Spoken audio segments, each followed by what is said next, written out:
So, first of all, thank you for having me. So my name is Coulton. I'm professor in the School of Design at Lancaster University, and I want to talk primarily about more than human futures, but more than human in a primarily technological sense, or although it does encompass other aspects.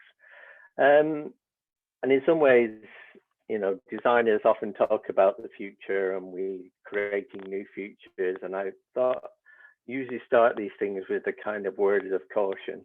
And I'm drawing from kind of Tony Fry's notion of defuturing, in that in the process of creating new futures and designing new futures, we invariably defuture other possible futures, in the sense that we limit what the future generations can do by setting certain paths and certain directories.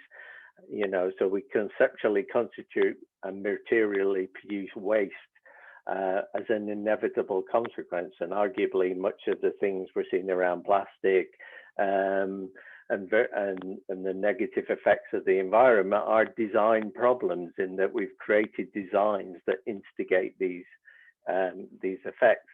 So defuturing is the way of thinking about the world as not just how you're making something more efficient, more technological, but also what are the potential consequences. So he's trying to broaden our understanding of, as designers, from often being driven by a purely economic model, in the sense that of creating profits, but also what the mitigating effects might be on the environment, on people, and on society.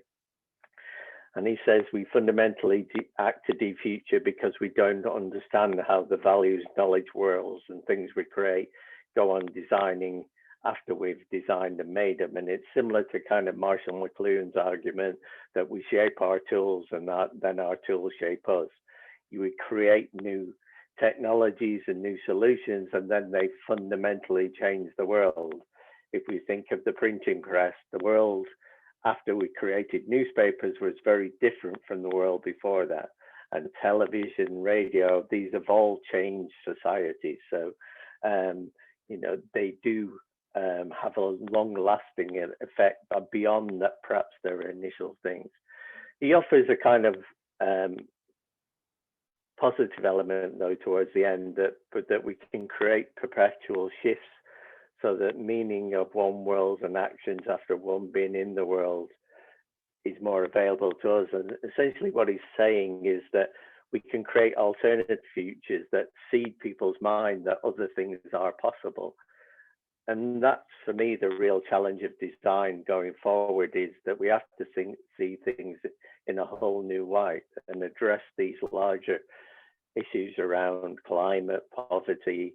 There are the big challenges of the world, but need to be embedded in all things we do as designers. And when we talk about futures, where did these futures come from? And I kind of thought I'd start by thinking about the more established corporate futures. And these are futures that have been around since advertising and the whole kind of modernist agenda of design creating things for consumers. And I coupled together two examples. One that's vaporware. So vaporware is a term used to describe software and hardware that's now sometimes marketed but never actually produced.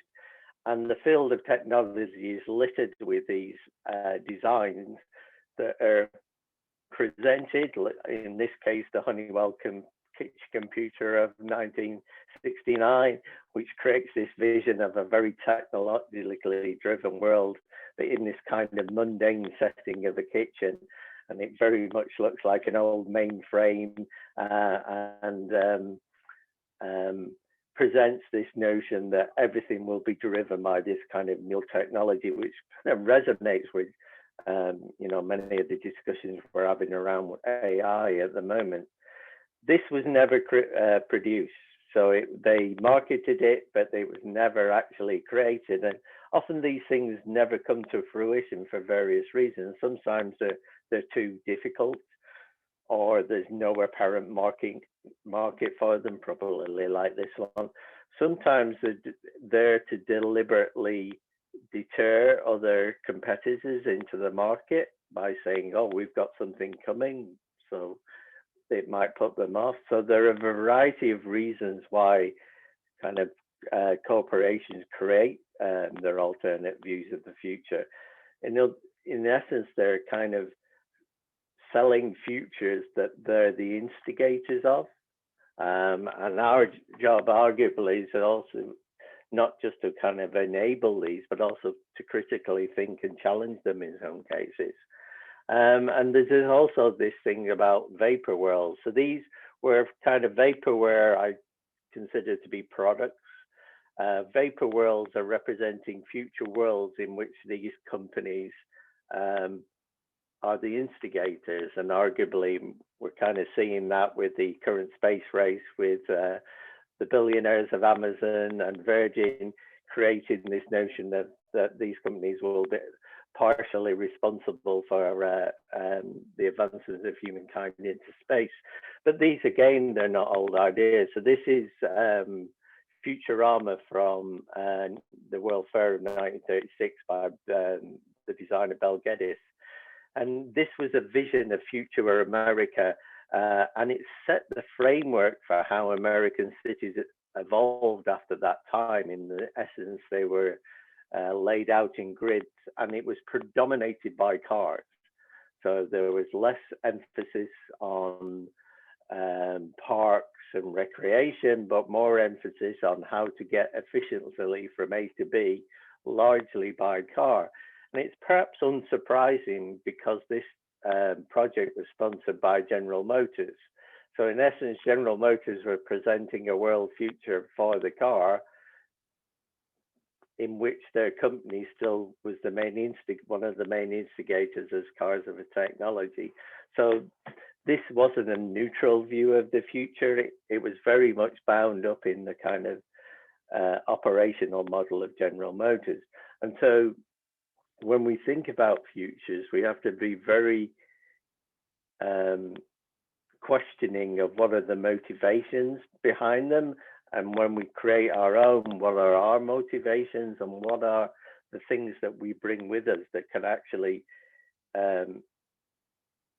embed themselves in the futures that we are creating, and making sure that we think of these in a larger sense.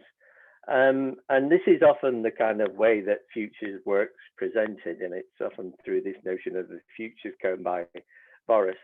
And it has kind of various things. So it assumes a time in the present, and we're moving towards the future. And the width of the cone essentially is how things are likely to happen. So the smaller cone is probable, where it's likely to happen, plausible could happen, and then possible things that might happen. Arguably, everything outside that would be kind of scientifically impossible or potentially fantasy. So it's trying to ground it into possible things. They also introduced this notion of preferable, in that that's a variable point to aim at within any of these probable and plausible futures. So as designers, the premise is that we should be aiming for this kind of preferable. And as I said, this is quite a common framework, and it even kind of appears in some books around critical design, but in some way it's very problematic in itself, and it implies that the present is something universally agreed upon. And similarly, the notion of preferable. When we talk about preferable, who are we talking about? Preferable to who? So preferable really should be a question we ask ourselves, not simply the aim of design, in the sense that we should be questioning, is this future preferable for us? Probably in my case as a white Western man, or is it preferable for other parts of the world where the defuturing effects of this might be more prevalent. So in terms of preferable is a loaded concept, and we should really question what we mean by that in a kind of deep sense. The other thing is, it assumes that we all agree on the present, and the past doesn't have any effect. And kind of drawing through McLuhan again, he says we look at the present through a rear view mirror, we march backwards into the future. And what McLuhan's talking about is the way we perceive the future is often driven by what we've already experienced. So our understanding of what's possible is often dictated by what we've already seen. When you ask people to imagine the future, they often reference it in what they've already experienced or been presented with. So the visions of the future, like those presented by the copyrights, become very powerful. And certainly the visions within films and books and television and sci-fi become very dominant visions, because those are what people see every day as representing the possibilities of the future. So these kind of narratives take hold and actually influence the trajectories we take. So we can't underestimate the kind of power of these future presentations and the narratives we set around the future. And it is this notion of fiction. So I'm drawing here on the work of Gonzato et al., which is relates to the work of the Brazilian philosopher Alvaro Vieira Pinto. And he says, our view of the future is essentially, they're always going to be about the present, because the present is the only point in time when we can create any action. So our views of the future and the past is a mixture of history, reality, and fiction. And so these visions are more complicated than just seeing it as being influenced by a single shared vision. There's a multiplicity of visions, and this kind of brings in this notion of the pluriverse. And again, I'm drawing on a Colombian American Arturo Esper, and he might have read his book Designs for the Pluriverse, and he talks about moving away from the one world view of design to a pluriverse of social technical configurations. So rather than the future cone, I tend to work with this model of futures that are a mixture of history, reality, and fiction.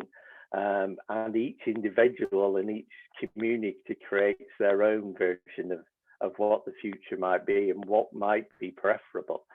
And so we really need to work in a much more diverse way with groups and communities to create futures that are acceptable in all sorts of situations. And there isn't a single possible future or a single way of attacking these.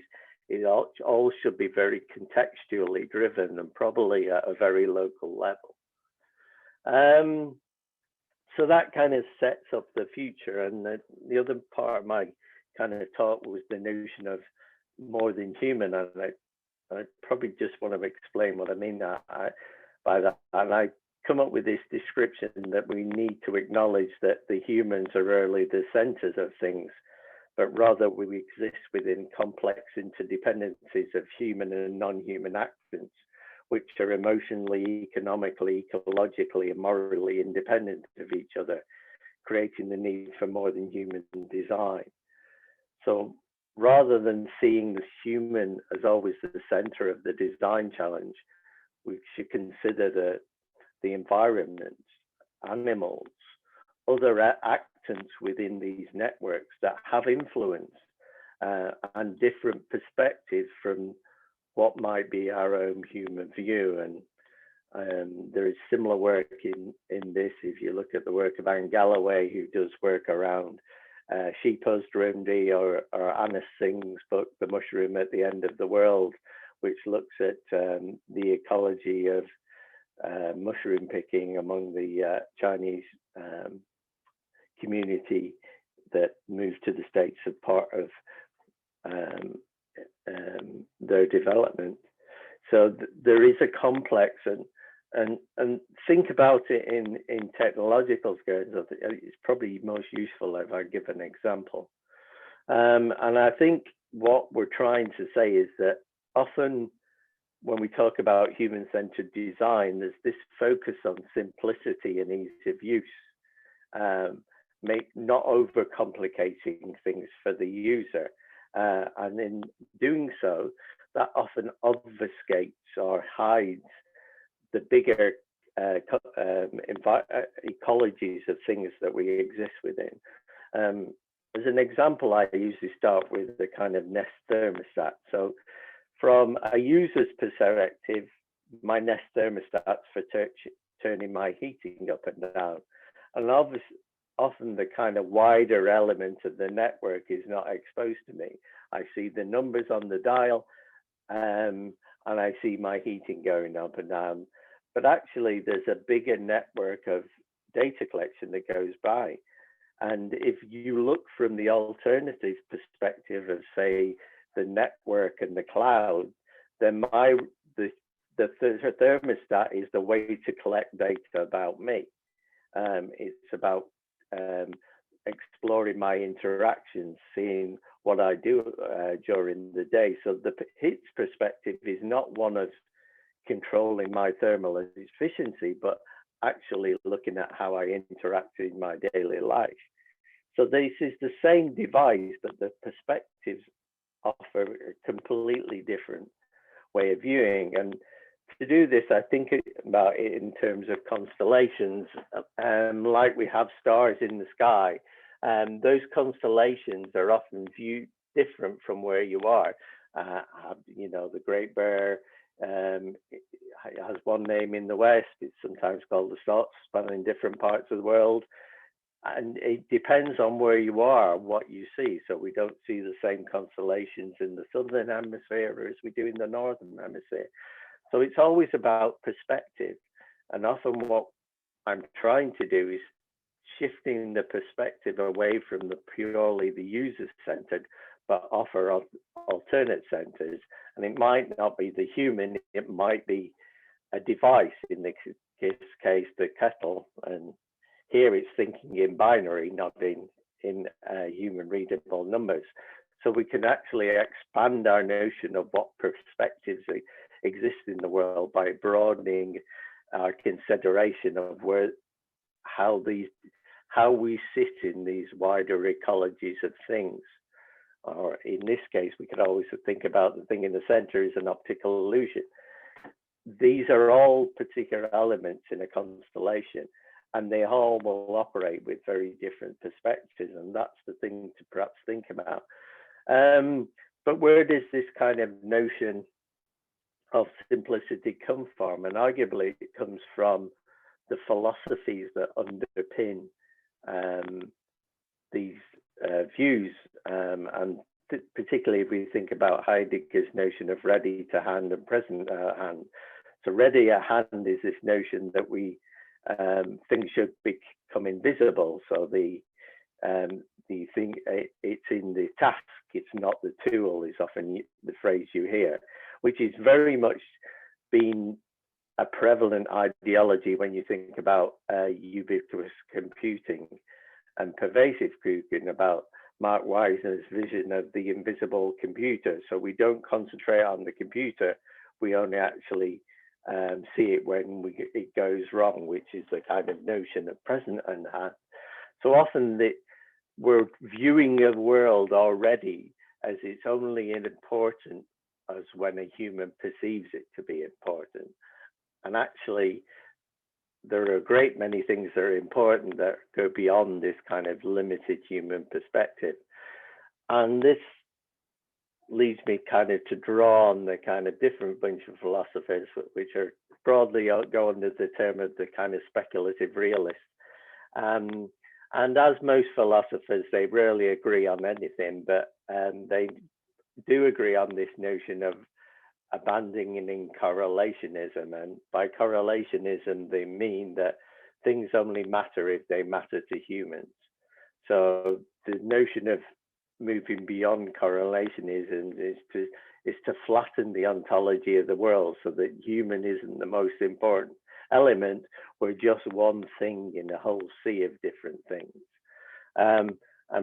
So if we think about a kind of object-oriented approach to this, which is kind of comes from this notion of speculative realism, we move from this figure on the left where the human being the center of an environment, in this case an Internet of Things, to one where the human becomes just a thing in the network. And that changes the way that you view what's going on. Rather than see yourself at the center of things where things are often hidden, sorry, my dog's barking in the background, to one where you see yourself as part of this more complex environment. So this is what Dean's, and we can create different views of this. So it might be that we think about a relationship between us and a coffee maker, or even the coffee maker's own relationship, or it could be the coffee maker and the toaster. We can adapt our thinking to think about these very different perspectives and very different ways of viewing the world. And this kind of leads me to the kind of work that we've been doing, which is how do we put this philosophy into action as designers? It's all very well having these theoretical concepts, which are kind of nice from an intellectual perspective, but as a designer, you want to know how to design things. So what would adopting this different philosophical view of the world do? And again, it comes back to these thinking of perhaps the ontographies or the collections that we've used. So if we're thinking about our operation with Alexa, from a human-centered design focus, you ask Alexa a question and then Alexa answers, and that's the kind of sum total of your thing. But also within that, there is a voice service that's training future versions of Alexa based on your interactions. And those are being recorded and the systems developers are creating too. What drives them are business models. You know, it's about the value not of providing you with information, but creating these new systems of voice interactions, but also being able to profile you more as an individual by collecting more data about your interests and things. So the business model, although it never appears in a kind of human-centered perspective, is very much the dominant figure in how you react to these worlds.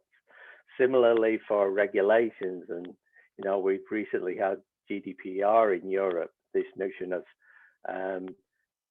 make people giving meaningful consent. And I would argue that it's very difficult to provide meaningful consent if you only take a very small human-centered perspective, rather than revealing to somebody how their data is going to colluse, who's it going to be shared with, who's potentially going to make money off it, and where's that data, what's going to happen to that in the future. And also then the right to be forgotten. Where does the right to be forgotten comes when you've contributed to a model that trains a system that ultimately changes. That's something that we really haven't got to grips with. While GDPR gives us the nice high level concepts behind, it doesn't provide much in the way of practical examples of what it means to put these things in practice. So part of what I've been doing with my students and my colleagues is trying to explore these. Other constellations we can think about is what are the environmental effects of the things that we're creating. You know, the cloud is a beautiful metaphor for storage because it implies it's kind of fluffy and immaterial and doesn't have a consequences. But in fact, everything about the cloud is material. It's server farms consuming energy in various parts of the world. It doesn't have a non-material effect, but the kind of name implies that it's somehow free from all that when it very much isn't. It consumes resources, it consumes energy. So when we're thinking about these vast arrays of data that we're collecting, yes, it might be useful in the future, but it might not. But there is an environmental cost with that, which is where this notion of defuturing. So should we be collecting everything in the hope that one day it will be useful, or should we be collecting the minimum necessary to perform the function we do? And these are kind of challenging questions we should think about when we're creating these systems. Is, do we really need to collect as much as we can, or should we be concentrating on doing the minimum necessarily to the user, which arguably would give more meaningful consent in the kind of GDPR terms? And so to kind of put these in action, I use this kind of speculative trajectories, and I'm often drawing from things like patents and papers and prototypes that are projecting new technologies, and I kind of take those and then trying to put them in mundane settings of the future. Often mundane because they provide a way of people of anchoring these future visions. If you make them too fantastical, often people dismiss them as being fantasy. But if you can anchor them in their daily lives and their understanding, they have a much powerful effect. And I'm thinking about William Thomas and Dorothy Thomas. People define situations as real. They're real in their consequences, in that these things, if they appear real, have a powerful effect. And we're seeing that all the time now with fake news, is that if people perceive them real, then the consequences of them are real, even though they might be completely fictitious. So we shouldn't dismiss things as, oh, it's just fiction, it doesn't really matter. These have powerful consequences in the world. And I sit these, what I would call design fictions, along as alternatives to vaporware and vapor worlds, whereas they're free from perhaps the commercial constraints of those. So I'm offering alternative visions, but I'm often appropriating the design aesthetics and design activities of these more corporate views of the world. And it's probably easiest to see through that example. And when I'm talking about design fiction, often people use this kind of quote from Bruce Sterling about the deliberate use of diegetic prototypes to send belief about change. And diegesis just means it exists in a reality which makes sense to the thing. But actually, at the end of his quote, which he doesn't, which is not often used, it says it's not a kind of fiction, it's a design, it tells worlds rather than stories. And I think of design fiction very much as a world building activity, in that you create a premise of the world in which people can create their own mental stories based on their own individual understanding. And I imagine it kind of like one of these Chinese puzzle balls you see carved, where they have balls within balls, but you can only see partial views of the world. So we can see the world at different scales, and you can think of Charles Reim's video of Powers of 10, where changing the scale rapidly changes your view of what you're looking at. So looking at a world view is very different than looking at city level or down on the street. They provide different visions of that world. And then we create entry points, which are often the artifacts for these worlds. So coming to they're also very similar to what Garfinkel calls breaching experiments, in that they take things we recognize but make them slightly different. I'm using the example of Spider-Gwen here from as an alternative in the kind of Marvel's What If comics, in that it's, rather than Peter Parker being bitten by a radioactive spider, Gwen Stacy does, and she becomes Spider-Gwen. So it's a multiverse of perspectives, but it's recognizable still as what you might perceive as Spider-Man, but it's different. And it's that kind of familiar yet different, which has this kind of powerful effect, which, as I said, is what Garfield calls us breaching experiments. An example, this is one of the early things we did, which was in response to me buying an internet kettle, which was hugely expensive, and we put a Wireshark on it, and one of the first things it did was connect to a server somewhere in Nova Scotia for no apparent reason. And so we created our own version of what an internet kettle might look like, which we call Polly, because in the UK we have a nursery rhyme which talks about Polly putting the kettle on. So it was drawing upon those familiar tropes, and we created a few various fictional adverts and elements. We created packaging for it, and on this things it has off IoT, which you can see on the left, which is a regularity authority similar to what we have with Ofcom in the States, which controls the kind of wireless licenses in the UK. It was designed within OOO, Amazon IoT, which I think, and MNDP was the minimum necessary data protocol. And part of what we were doing was promoting this notion of minimizing the data. And we even created our own quick start guide where you would use Alexa to actually turn Polly on. Within that, we created some ideas of drawing upon the usual kind of smart rhetorics that I think about making our lives more efficient. So the one on the left, your kettle recognizes what coffee you are and optimizes the temperature based on the coffee, or the classic kind of Ubicon thing, somebody's coming and your kettle automatically recognize that one of your friends is coming near, so it puts the kettle on.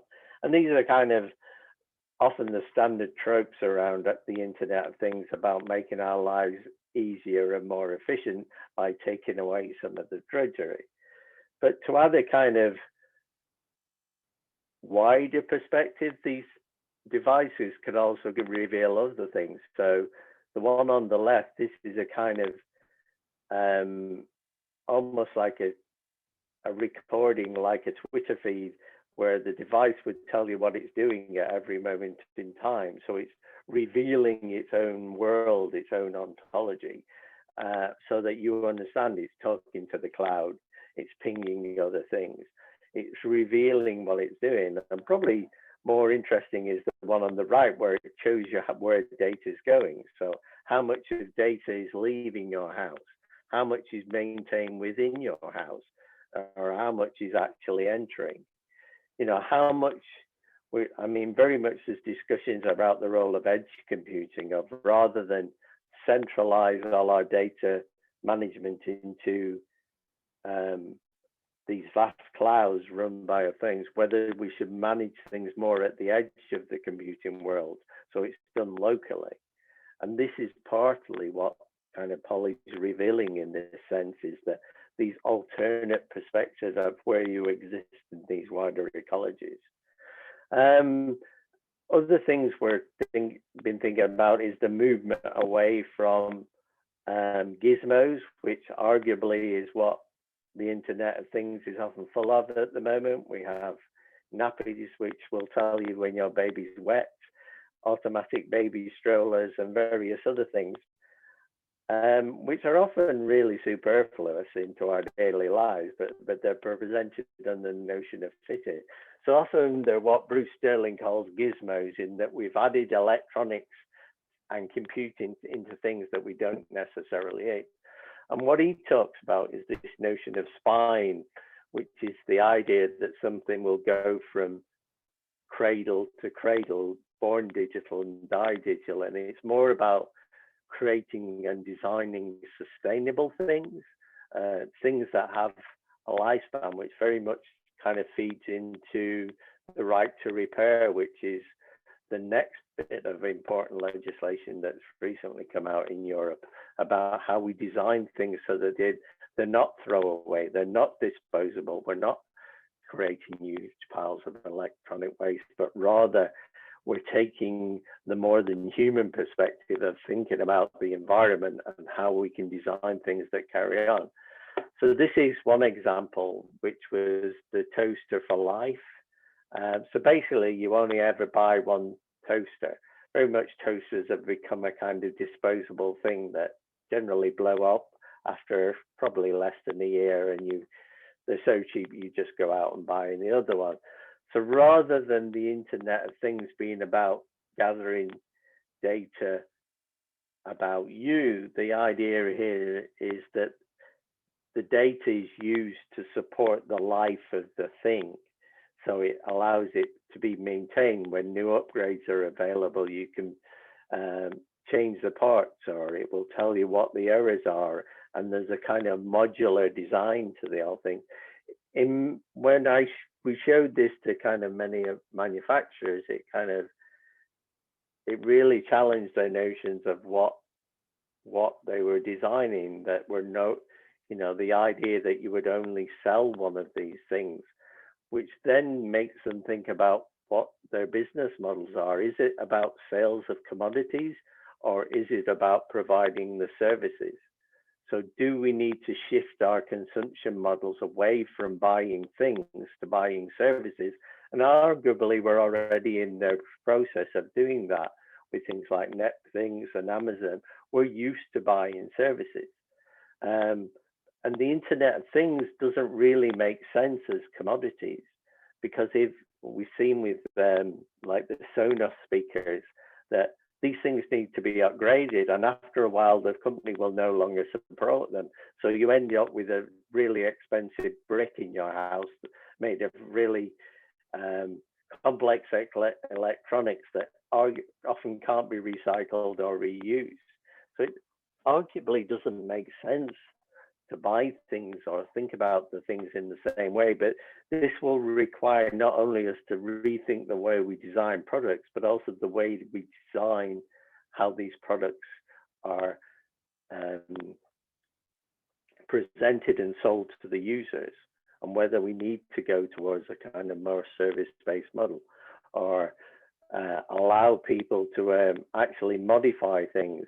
The right to repair throws up some interesting questions about whether it's just hardware repair, or in the case of Internet of Things, or in regards to software. How is that maintained? How long should it be maintained for, and whose responsibility? If a product goes, the manufacturer no longer wishes to support something, should that go into some sort of design commons where the communities could take over? So do we have to think about how we regulate what the right to repair would cover? What is a reasonable time scale, and what should happen afterwards? And should people be able to do? There's, certainly this was drawing upon some work we did with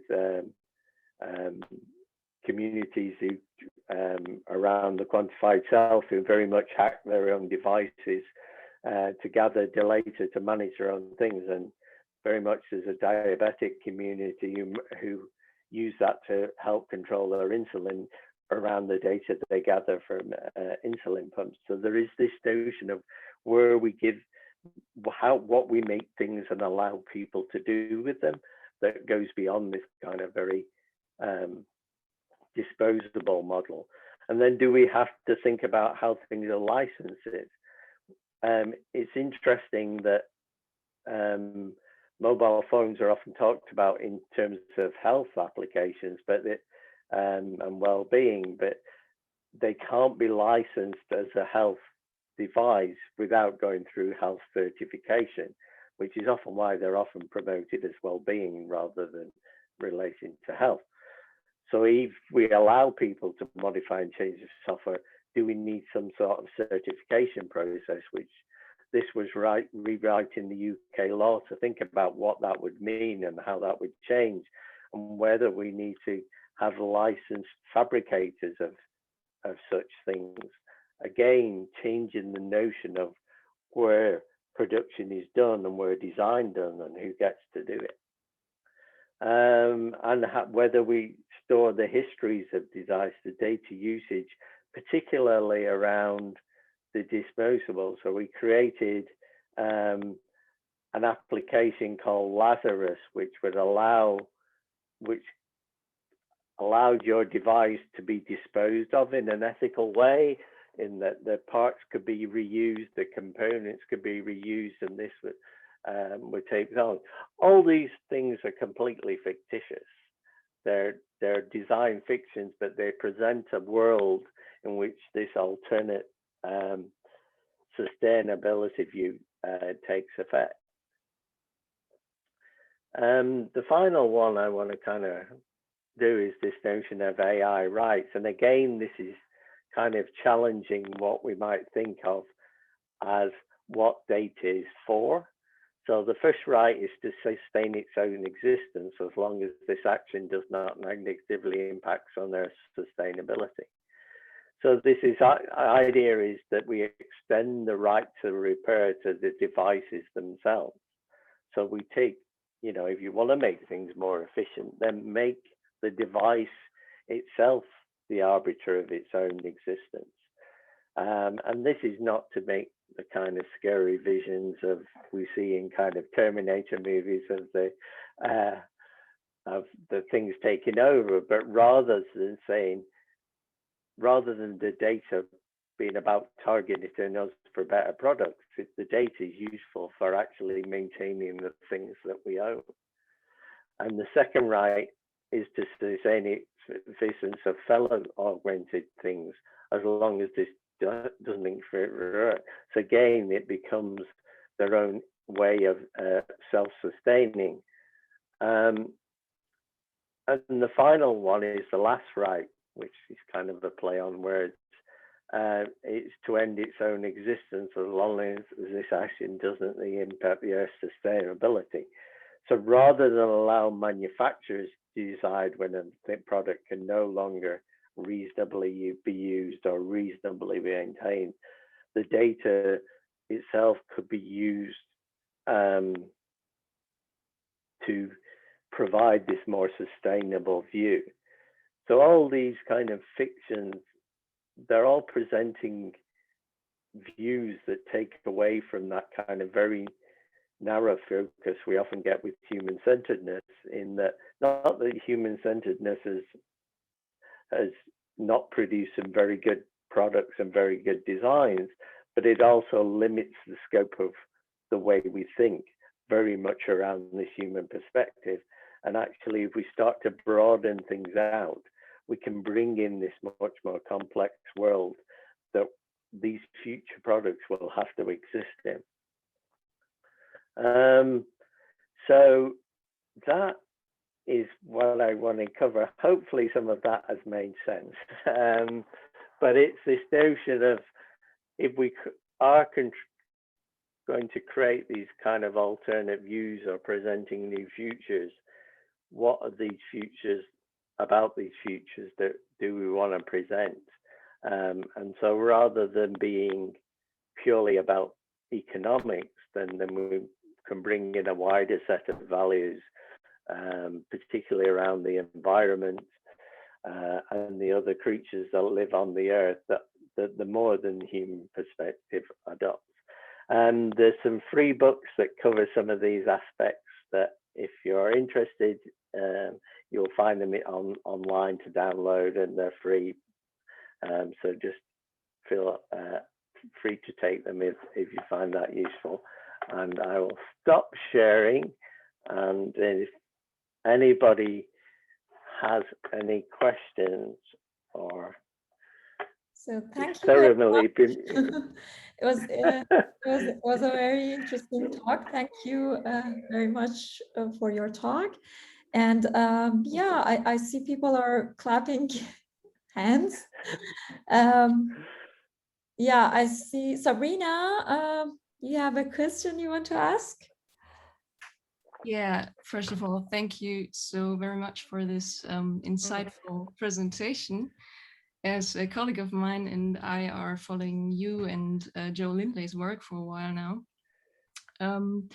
And so one maybe, I don't know, more or less pressing question I would have after your presentation now. Who do you think should actually run this discussion? I think a lot of designers, user experience designers, I think would pretty much agree on that we have to shift our thinking about from which perspective we should actually try to design things, not necessarily from the user-centered perspective anymore. But I think maybe you have an opinion about who should actually run this discussion, maybe representatives of a country, and would they maybe even benefit from some sort of design fiction workshop then?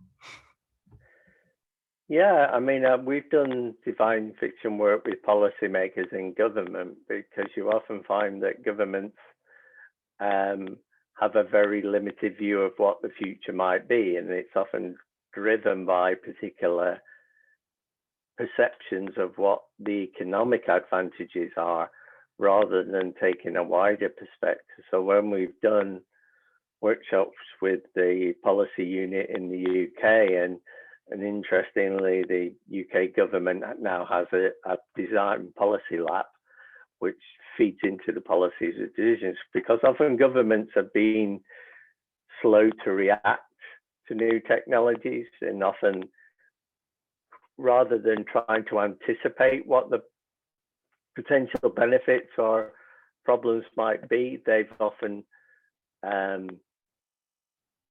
reacted to them, and it's this constant chasing and catching up to these innovations that often technology brings, rather than sitting back and saying what are the fundamental values that are present within them, and actually go beyond the pure function. And I think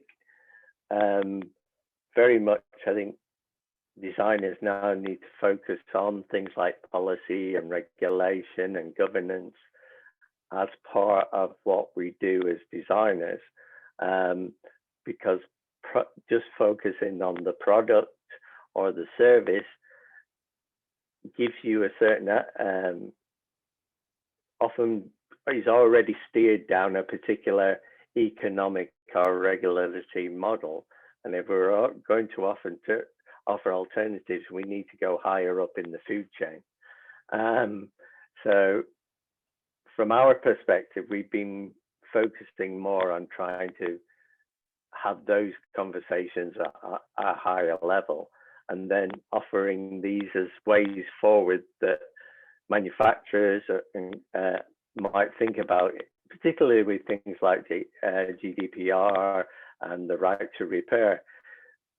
Those are interesting frameworks, but they tell you nothing about doing it in practice. We're in similar discussions around AI and ethics. There are literally hundreds of frameworks for ethical AI, explainable AI, responsible AI. There are literally hundreds. And they all have similar things about transparency, legibility, explainability, security, privacy. But what does that mean in practice? What would that mean for a designer to implement? And those, I think, design fictions allows you to do that in a way that picks at those questions without actually going the full implementation. So I think it's very useful of trying to think, and why I see it as a design activity, not just about fiction, in that you have to think through the design process to get to the end, to know what it would mean to do that in design. So I think for me, it has a range of possibilities, but I do think as designers, we do really need to start thinking about these bigger issues about governance and policy as things that we can influence as well, purely than products and services. Thank you very much, both for the question and the answer. Sabrina, do you still have a question, or that was it? I think I will come up with more questions. We'll see. Thank you so far. No worries. Are there any other questions? If not, I can go with my own questions. Maybe I just go for my with my own questions then. So the first question that I want to ask is, it was very interesting that you also mentioned the past and how we view future based on our experiences with our past experiences.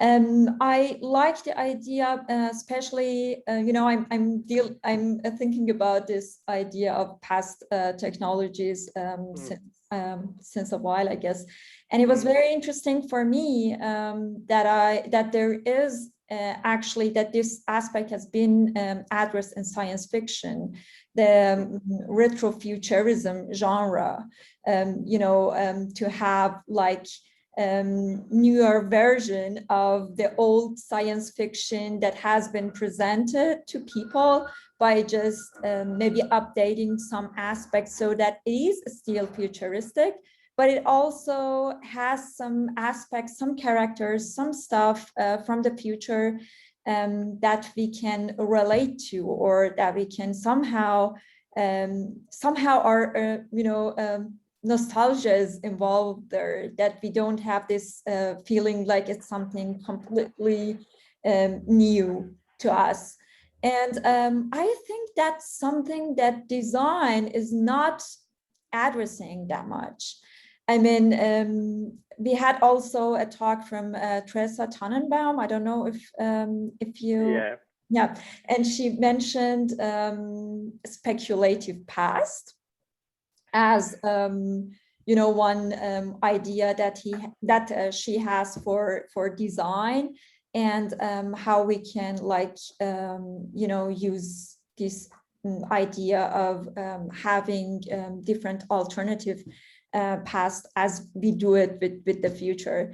But I still think that there is a huge gap, as you mentioned. There is, HCI, I would say, is some kind of, is a little bit new discipline. If we think about all technologies that have been designed and used by human beings, and in the middle we came with this idea of looking into the experiences of the users, but the technologies has been there since a long time. I think it's still a gap in research. So we are very obsessed with the future, but we don't really try to, use what we have from the past. Why do you think, what do you think the reason is? I mean, I don't really know why, yeah. I think there's always a function on the new as being exciting and different, and the past is somehow safe and stayed. But actually, I agree. I think probably we lose something by not looking to the past. And I think on one of my diagrams, I call that lost futures, which kind of draws on this notion of defuturing. By taking certain paths, we necessarily don't allow these other ones, which maybe were technologically difficult at the time, but actually in the current times maybe have a huge benefit. And that goes back to the point I was making about whether we move away from a buying model to a renting model. Certainly when I was a kid, people rented TVs because they were so expensive, and the only way to get a new one was to rent this, and there was kind of rental things on the market. But when things got so cheap, we actually moved away from that model. And actually, have we lost something by not doing that, particularly from whether things are maintainable and repairable. Again, I saw we had repair shops on the high street when I was young, places you could take your TV and your radio and somebody would work on them. But again, we've lost those, and because we've designed future things that encourages to see these as disposable. So I think you're right. I think actually we do need to. The point that you mentioned, renting TVs to having TVs, and right now it's like somehow not owning anything anymore, just having lots of subscriptions that are just going on and on. That's interesting point. And this losing the part of past that is lost is also I think very interesting aspect. Maybe I just ask another question, which is about science fiction. As I mentioned, I found it very interesting that you used science fiction in this as a metaphor, especially the Blade Runner metaphor. And you're focusing on design fiction. So I think for the most of your talk, you just talk about design fiction, but not that much about science fiction. So my question to you is, do you think science fiction has more to offer to HCI than just being used as metaphors? Or is it just, so the only way that we can use science fiction is only to apply maybe design fiction as a project, as somehow having the same idea maybe in HCI, or using the stories that we have in science fiction as metaphors. Do you think there is more that science fiction can offer? I think science fiction is very powerful, and we underestimate what it does to people's perceptions. And I think we should take greater focus on that. I think certainly, I think the resurgence of AI over the last few years has highlighted the kind of definite, what we've called a definitional dualism, in that for most people, they see the AI as Terminator and Skynet and these scary autonomous machines that will ultimately be the downfall of humanity. Whereas the kind of reality of AI is Alexa, it's Netflix telling you what programs you might like, or Google suggesting which devices, so that it can create a kind of huge problematic perception of what people understand the thing to be and the reality of what the things, AI has lots of potential for data around better uses of energy, better healthcare, but actually we fed people a vision of these things that is scary and problematic from the outset. And actually, that hasn't been an extremely powerful vision. And we need to look at things like science fiction for maybe more positive views, although it's always nicer probably to write dystopian science fiction than utopian. But some of the solar punk science fiction, I think, does offer some kind of really interesting elements to do. And I often like the really mundane stuff. One of my kind of favorite films of recent years was The Robot and Frank. I don't know if you saw that, where the robot was became his carer, and Frank usurped it, because he was an ex-cat burglar, and he thought that there was a kind of human quality to that relationship that I think showed the benefits of what these things can do in a very ordinary way. And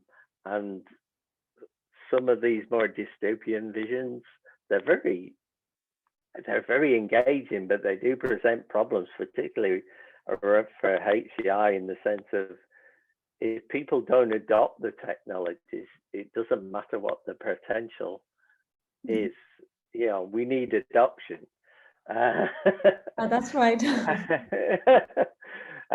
So, yeah, I think maybe it's just that matter of taking it more seriously and accepting that people will, that there is this difference between what we think we intend by something and how people perceive that thing to be, which is often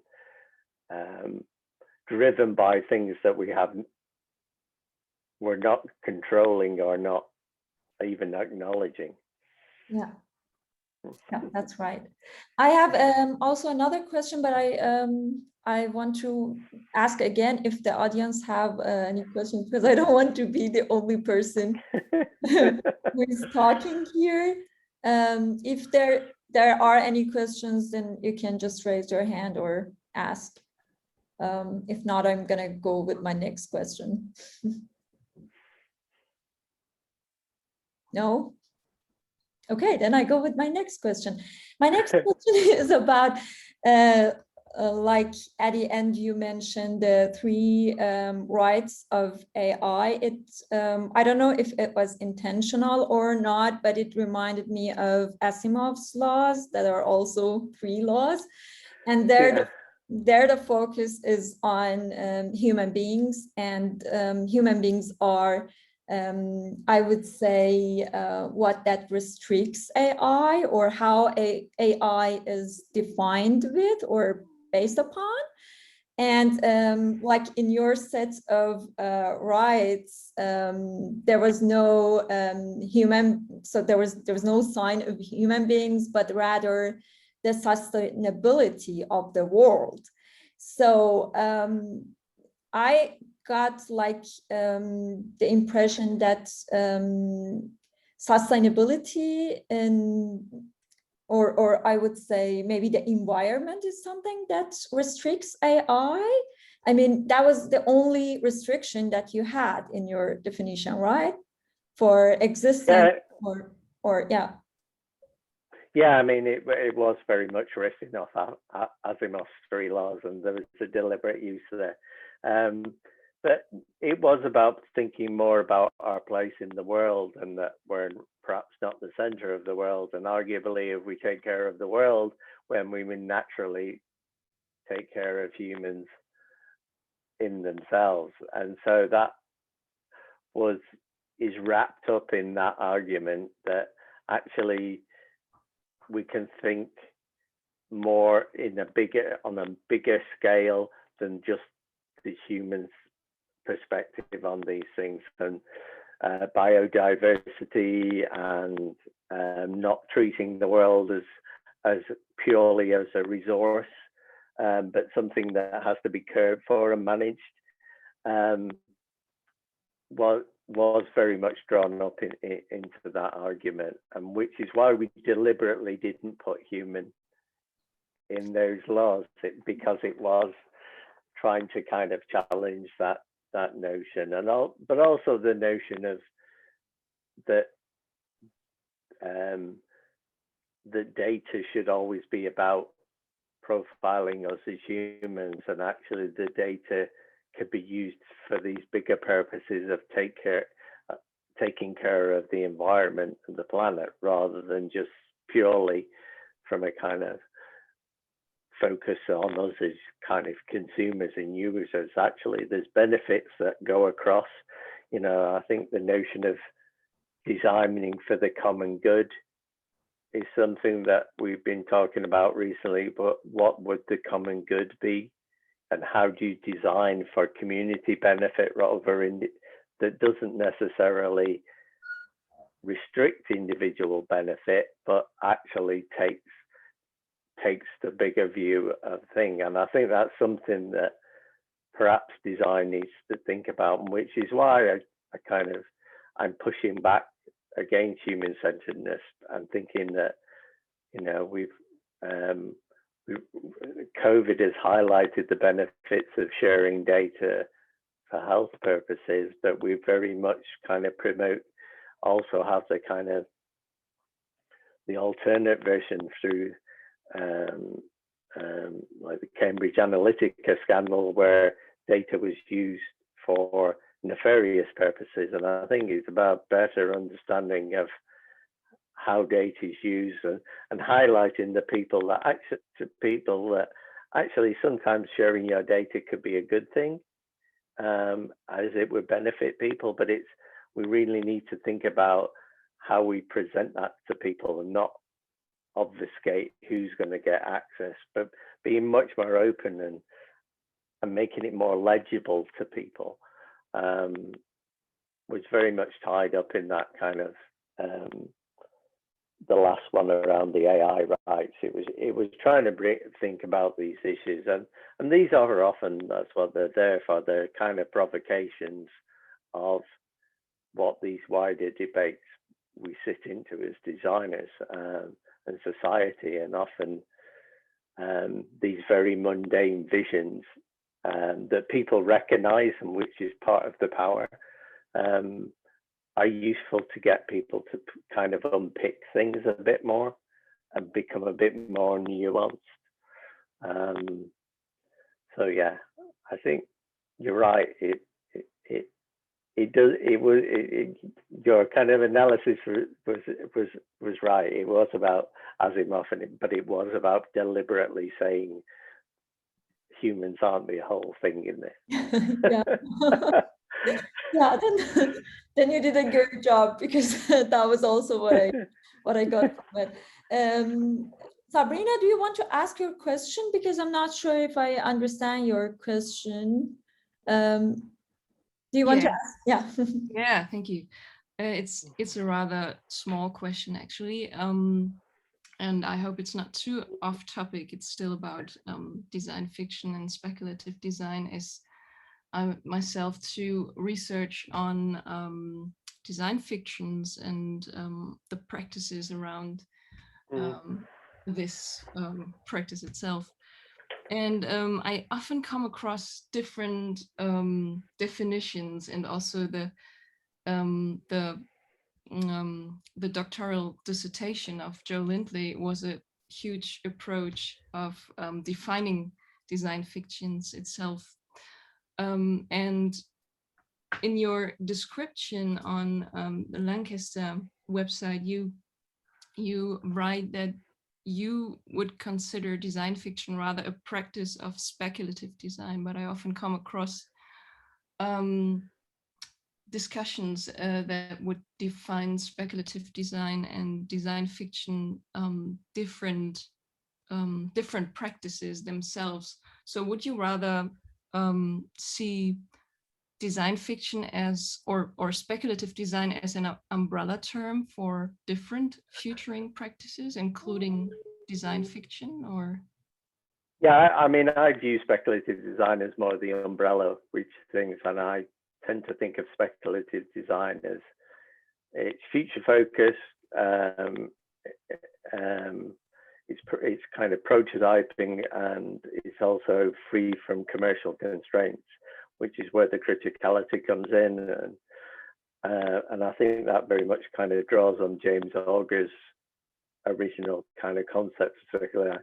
I would differentiate speculative design probably from critical design, which I see very much as an RCA type practice of putting things in galleries and things, which I don't want to do, because I think that's limiting your audience. And I see design fiction very much being aimed at industry, in that we're appropriating the tropes of industry.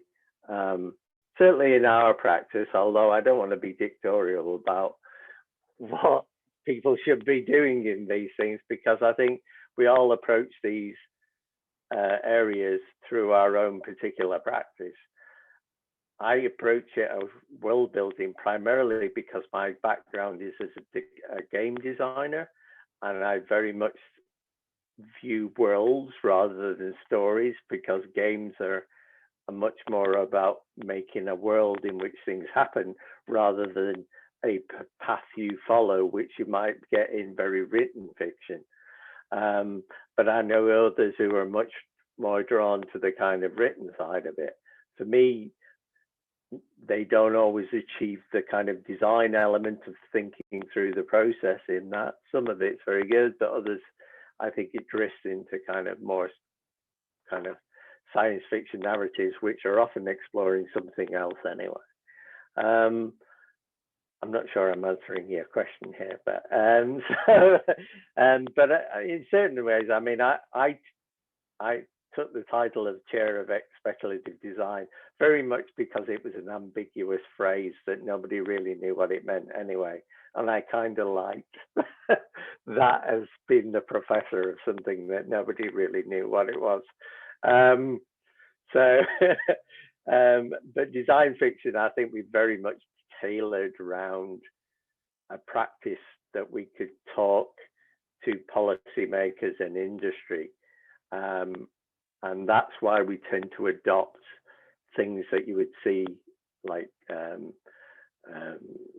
you know, devices or user manuals or regulations, that it becomes easier to talk to the audience. And I think in some ways, it's about tailoring the artifacts to address a particular audience. So if you're doing it for the general public, you might do one thing, but if you're trying to talk to policymakers, you might use a different kind of artifact that explores different things. So for me, it's often the format is very much driven by who I want to be talking to and how they will engage with it, rather than necessarily that is the format that design fiction should take. Does that answer your question, hopefully? Absolutely, yeah, thank you so much. Okay, are there any other questions? Because I think we are like reaching the end of the talk, and I think we just planned half an hour for the questions. And if there is still a question, I would say that would be the last question. Otherwise, we just wish you a great day. Thanks again for the talk. Thanks for accepting the invitation.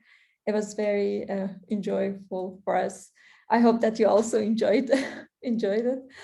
And yeah, it's always nice to be able to talk to people about these things, and in some ways it helps get your own thoughts in order, as well as because you become very much embroiled in these things. Yeah. Actually, the challenge of telling it to other people is often a good thing to do. Yeah, I'm glad to hear that, and I hope that you have a very nice weekend. And you, thank you very much. Thank you. Yeah, bye. Thanks. Bye. For being here. Bye. No worries. Bye-bye. Bye. Bye-bye.